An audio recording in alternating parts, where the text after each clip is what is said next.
welcome to the stage, Johan von Holstein!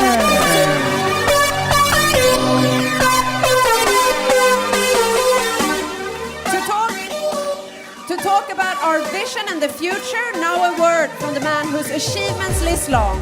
A Harvard graduate and one of Sweden's most successful entrepreneurs ever. He has years and years of experience and have been among the world leaders of building internet-related companies all over the world. He was named Technology Pioneer by the World Economic Forum. He's rung the Wall Street Bell. He's led companies with thousands of staff. Welcome, Johan Stahl von Holstein. Wow, thank you so much. I think it's amazing to be here, and I will tell you a story about why I think it's amazing and why I'm here. But so I have to start with telling you about the history, the background, and then I'll tell you a bit about the present, and then I'm going to tell you a bit about the future. I come from a farm in the middle of nowhere, outside a very small, unimportant village, outside a small town which nobody's ever heard of. And I was very dyslexic, so I don't read and write very well.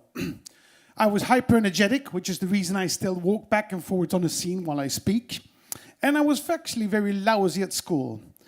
And when I finished my ninth grade, I started selling when I was 6. My grandfather was a fisherman, so the first thing I sold was fish. And then I'm a soccer fan, so I sold sweets on the soccer games when I was 12, and I sold newspapers. And at 14, I started working in a cheese factory. So I was a real farmer's boy. And at the age of 15, 16, when I finished my gymnasium, the school principal said, well, he doesn't need to continue school. He can take a full-on job at the factory. And my mother, she refused to accept that. She said, my son is talented, he's smart, he's going to study. And she forced me to study languages. And since I can't read and write, I can think, well, that might not be so smart. But I do speak Spanish, French, German, English, and Swedish now. So I'm kind of happy that she did. But I was still very bad at school. So I traveled around the world for years and just hitchhiked around, working as a waiter, working as a rep, as a ski teacher, and doing things I really liked to do. Until I had a really severe car accident. And I spent 3 months in hospital. And coming out of there, I realized that, well, I probably needed to get some kind of education. So I went into university, which was very difficult for somebody who has got the difficulties of reading and writing as I do. So what did I have to do? I had to work harder than everybody else. And I struggled getting out of there. And I taught myself how to think in pictures instead of words and letters, which made me eventually actually finish off my degrees with very good degrees, but not because I was talented, but because I worked harder. And once I finished, I got a job for one of the most amazing entrepreneurs Sweden's ever had. He's not so famous outside Sweden as he is within Sweden, but he is fundamental to where Sweden is today, because he broke down what Sweden's history and past was. Not believing in oneself, believing in the community, believing in that society would take care of you. He challenged that and said, you can do it yourself. And I managed to get a job for him. I actually met him in Barcelona, which we left yesterday. And I had studied for 4 years. I was indebted up over my ears with student loans. And the first job, I come into a suit like this, and he says, no. You have to have jeans and a T-shirt, and the T-shirt should be dirty. You need to look cheap. And I said, why? I'm an MBA, I've studied at Harvard, I've worked so hard for this. And he said, no, everybody who starts working for me has to start with carrying a beer. And if you're good at carrying a beer, you can start off as president for any company you want. And, I figured this is so unfair. I was ambitious, I was hardworking, I had worked so hard to get where I was. And I had a friend who I was studying with who was 5-6 years younger than me, because I was old when I started studying. And he was actually quite bad at school. But his father knew the guy that I was working for, and he got a job in the main office with a nice suit. And I had to start at the very bottom, and I figured this is not fair. And you know what? Life's not fair. And we should be very, very happy that life's not fair. Because if it was fair, we would probably have been bored, because there's 70 billion people in the history of mankind. So we would have been bored maybe thousands or hundreds of years ago when people died in toothache at the age of 13. And where we've all been born at the end of the 1900s. Doesn't matter where we're born. We've been born in the best area of all times. Just this is winning on the lottery. Actually, the fact that we exist is winning on a lottery, considering the amount of sperms and ejaculation. We are all winners from day one, regardless of where we're born, what color we have, what intelligence we have. We exist, and we have the ability to do something with our lives. So I sat down and I said, life's not fair. Like Bill Gates said, life's not fair, get used to it. And I figured, how am I going to win? How am I going to win from this beer-carrying job that I had, was creating a chain of shops for TV shops products, shit products that didn't work. And I figured, I'm going to work 2 hours harder than everybody else. Because if I work 2 hours harder, nobody's 2 hours smarter than me a day. So I went in first of everybody in the office in the morning, and at the end of the evening, when the last guy went home, I put on my clock and I stayed for another 2 hours. And after a couple of months, I finished the project 1 month earlier than he had anticipated. And I then started working on a business plan for a TV channel. He came back from a trip, I gave him the business plan, he made me marketing director for the TV channel. The TV channel nobody knew of the TV channel, it didn't really know, didn't have an audience, so I designed the marketing strategy for the channel and took it from 6-7% penetrations to over 90% in 6 months. So he calls me up and says, you're doing a fantastic job, and I'm not going to make you president for your first time. 9 months out of university, I was CEO for my first company, and I went, yeah! And he said, what am I going to do? He said, teletext. Do you know teletext? Probably the most boring medium ever invented by man. And I tried to get out of it. So I said, well, John, well, his name was John Stenbeck. And I said, John, I'm a technical idiot. My father's told me so since I was 12 years old and took apart a bicycle, never got it together again. And John says one of the most important things anybody's ever said to me in my entire life. He says, Johan, any idiot can learn anything in 3 months. That was revolutionizing to me. Because suddenly I understood that the difference between a super smart MBA from MIT and somebody who's a farmer's boy who's dyslexic and a cheese turner is about this big. It is absolutely nothing. And I realized that this was so magnificent to me that I realized that suddenly everybody can do anything they want if they just put their mind into it. If they just put the 3 months and decide that they're going to be able to be successful. So I took the job as CEO. And in 6 months, I built the largest teletext production company in the world with offices in 9 countries. He calls me up and he says, this is amazing. You're fantastic. You're now executive vice president for a bank I own in Luxembourg. So I go into the bank, and I was there for 2 years, living together with him, and I took my salary from $2,000 a month when I started, which is still fairly good, but for an MBA with a lot of student loans, it wasn't that good. 5 years later, I had $35,000 a month. I had a convertible sports car. I lived together with John Stenbeck in his house, and thank you very much, sir. And I thought I was ridiculously wealthy and successful. And one night we were standing in our underpants drinking whiskey after having been out partying. And I say to him, how much money do you need to be rich? Because I felt very, very rich. I had about $1 million already in unlisted stock in his companies. And he says, wow, Johan, you probably need 50 million. $50 million, I said. What on earth would you want $50 million for? And he said, wow, you want a farm, you want an apartment in New York, an apartment in Stockholm, and a summer house in Saint-Tropez, and something in the Alps. You need a boat and staff on the boat, sports car arts on the walls, jewelry on your wife and your kids in the right school. It goes fast. I had never in my life thought about value of that size. I've never thought about so much money. I thought that was impossible to reach. And what do we know about impossible? It's nothing. So I walk up to him and I say, well, John, I want to have $50 million. And he says, well, Johan, stay with me for 10 years. I promise you $50 million. Now, the thing is, it was not a charity organization, which meant that if I was going to make $50 million working for him, I probably need to make $200 million for him. And if he thought I was good enough to make $250 million, I didn't need to work for anybody. So I resigned. And I put up the goal for myself. I needed to make $50 million. Not because I really needed $50 million, just because I needed to prove that I could, that I made the right decision. And I needed to make $50 million in half the time. So in January of 1996, as one of the first internet entrepreneurs and pioneers of Europe, together with some friends, I started a company called Icon Media Lab. In 5 years, we grew it from 0 to 3,500 employees, 32 offices in 26 countries. We put it public first on the stock exchange in Sweden, secondly on the stock exchange in New York, and I actually opened live in CNN, the New York Stock Exchange.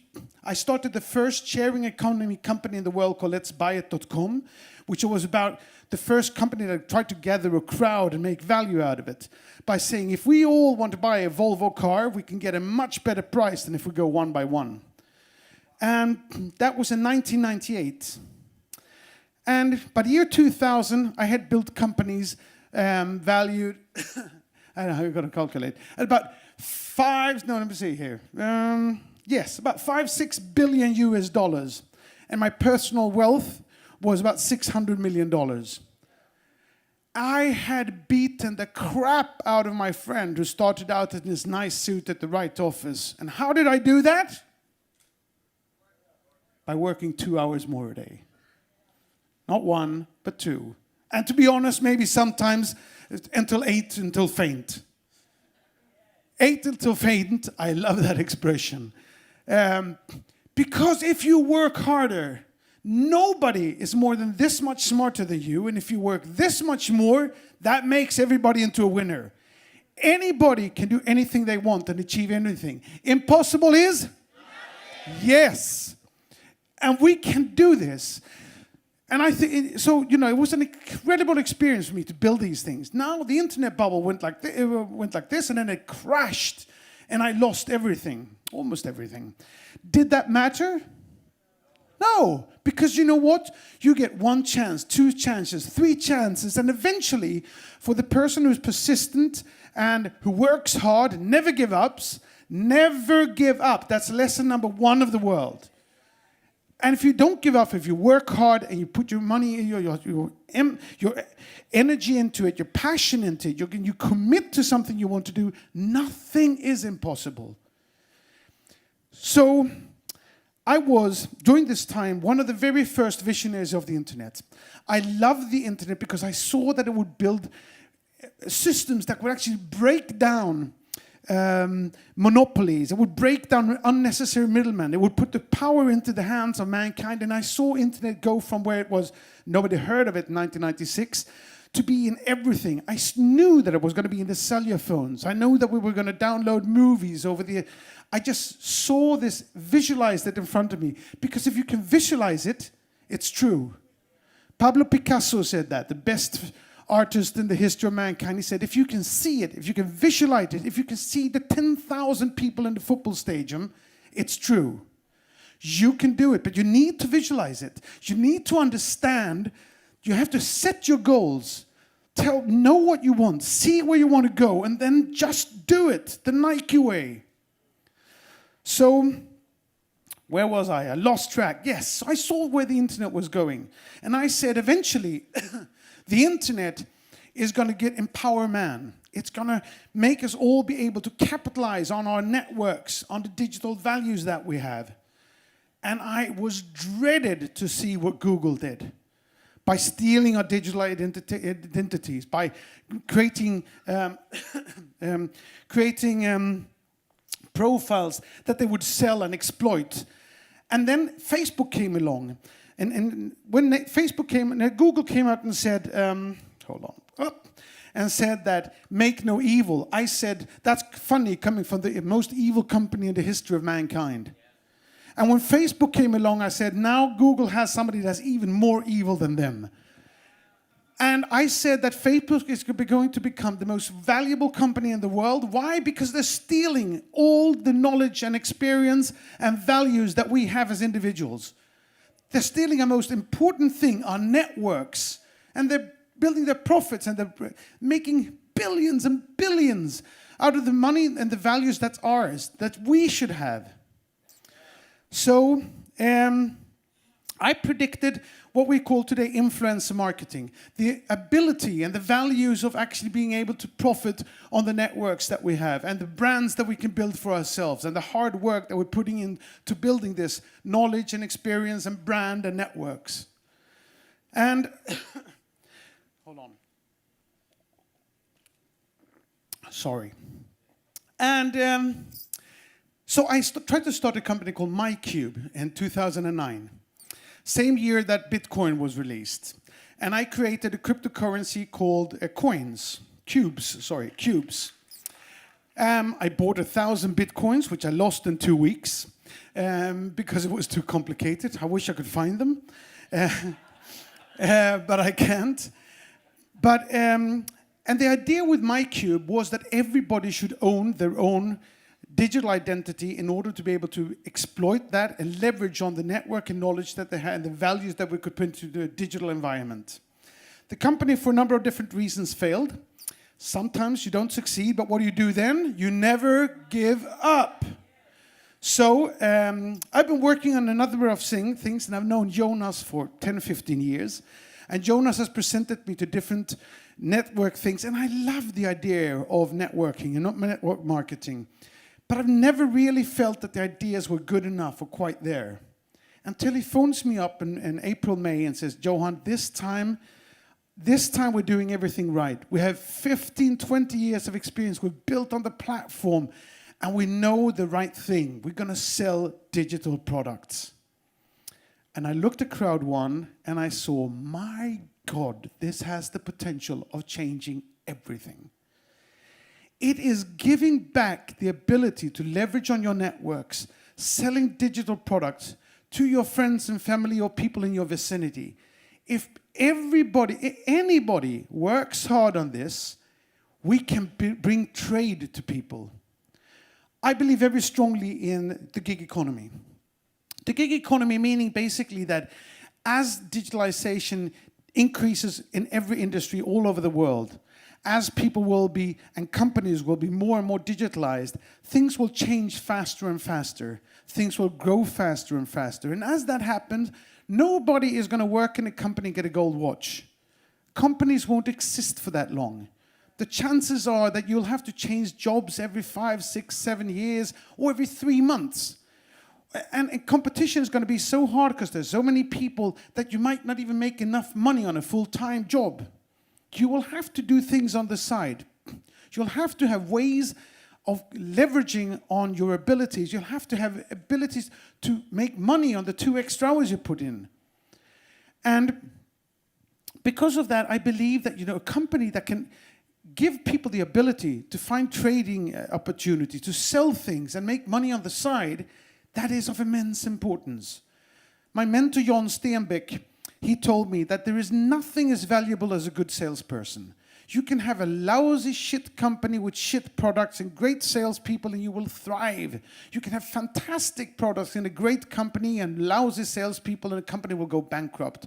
A good salesperson is worth their weight in gold. And nothing is as pathetic as a salesperson who does not sell. Crowd1 is not a charity project. It's not going to make everybody successful. But if you commit, if you work hard, we are going to bring trade to Africa. Where others will come with charity money, we say, no, make business. We're going to be able to find companies and products that wouldn't have reached Africa without us. And we're going to be able to make people find jobs and ability to take personal responsibility for their own future. And this excites me immensely. Because if we do this right, this will be the last network you ever join.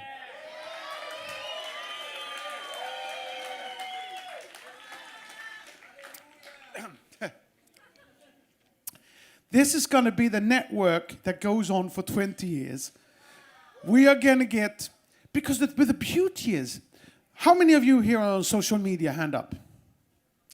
How many of you have more than 500 people in your networks? Almost everybody. If we can reach 10 million people connected in Crowd1, and they all have more than 500 people in their networks, it means we reach 5 billion people. That's almost everybody in the world that's on social media or networks, in digital networks. It means not only that we will change the lives of the people selling at Crowd1, but we will change the world through the way that entrepreneurs with good products does not have to go to the banks, to the venture capitalists, or whoever else like or do not like their product and play God. But we'll take good products to the people with a profit for the companies and for the salespeople in Crowd1. We will change the world. And we are so committed. I came into this, I was skeptical. Because, there's a bad reputation in the MLM marketing. Well, we're not an MLM marketing company. I was skeptical because, there's so much risk if people don't do this right. I look at the people and the talent and the programmers and the security people and the passion and commitment that Jonas puts in and the talent of the salespeople that I have met and the long-term ambitions and the good-hearted. I talked to Mr. Botswana who says we're taking people out of poverty. We're bringing trade to Africa. And I feel if we do this right, if we commit, if we work hard, impossible is good. I'm a very, very emotional guy. And I really, really feel so emotionally attached to the potential in this. And if we commit that we work together, because what I also like here is that people work together. It's not just about me and my down line. It's about actually making something. We need to get to critical mass. We need to get enough people into this industry to really go out there and make an impact. And we will be devastating to VC companies, to the banking system. We are putting digital money and cash into the hands of people who are not even bankable in some countries. So, thank you all very much. I'm going to work very hard to make this my third unicorn. I have the ambitions to one day put this public on a major stock exchange. And let's kick some ass. Thank you all.